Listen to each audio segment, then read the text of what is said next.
আসসালামু আলাইকুম এভরিওয়ান, আশা করি আপনারা সবাই অনেক ভালো আছেন। আজকে নতুন একটা ব্লগে আপনাদের সবাইকে স্বাগত জানাচ্ছি। আজকে জুলাই মাসের 19 তারিখ শনিবার আমরা ব্লুবেরি পিকিংয়ে গিয়েছিলাম। এটা মেবি আমার বেরি পিকিং সিরিজের লাস্ট ভিডিও।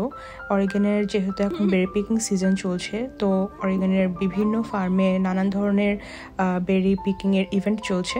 তো আজকে সেরকম একটা ফার্মে আমরা গিয়েছিলাম। ফার্মটার নাম হলো লোভ ফার্মস। এই লোভ ফার্মসে আমাদের আগে কখনো যাওয়া হয়নি, অথচ এটা আমার বোনের পাশে থেকে সবচেয়ে কাছে একটা ফার্ম। আমাদের যেতে জাস্ট 9 মিনিট থেকে 10 মিনিট লেগেছে।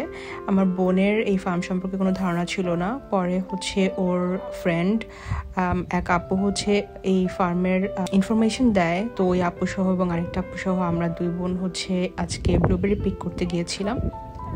তো বিভিন্ন বেরি জাতীয় ফলের মধ্যে আমার ব্লুবেরিটাই একটুখানি ভালো লাগে, খুব ভালো লাগে তা না, বাট হ্যাঁ, অন্যান্য স্ট্রবেরি বা চেরির থেকে ব্লুবেরি আমার পছন্দ, কারণ ব্লুবেরিটা মিল্কশেকে ইউজ করে খাওয়া যায়।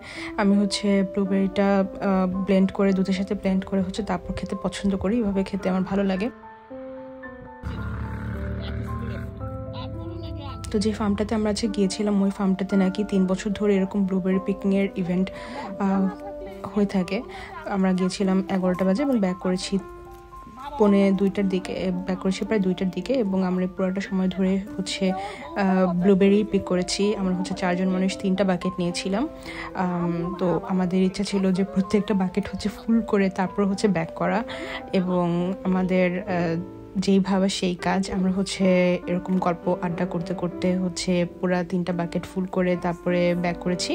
এক একটা বাকেটে পরে ওজন মাপার সময় দেখলাম যে 7 পাউন্ড করে ব্লুবেরি জায়গা হয়েছে, এবং 7 পাউন্ডের দাম হয়েছে $14। যেহেতু প্রত্যেক পাউন্ড বেরি $2 করে ছিল, এবং যেহেতু পিক করে কেনা হয়েছে, তো খুবই কম দাম পড়েছে। এই পরিমাণ বেরি যদি দোকান থেকে কেনা হতো তাহলে প্রায় এখানে $70 থেকে $100 মতো এখানে রয়েছে ব্লুবেরি, কিন্তু ইউপিকের মাধ্যমে তুললে গিয়ে এরকম সস্তা পড়ে। তো আমার আজকের এই ভিডিওটা এই পর্যন্তই। আপনাদের সবাইকে ধন্যবাদ আমার ভিডিওটি দেখার জন্য। দেখা হবে ইনশাল্লাহ পরবর্তী কোনো ভিডিওতে। ততক্ষণ পর্যন্ত ভালো থাকবেন, সুস্থ থাকবেন। বাই।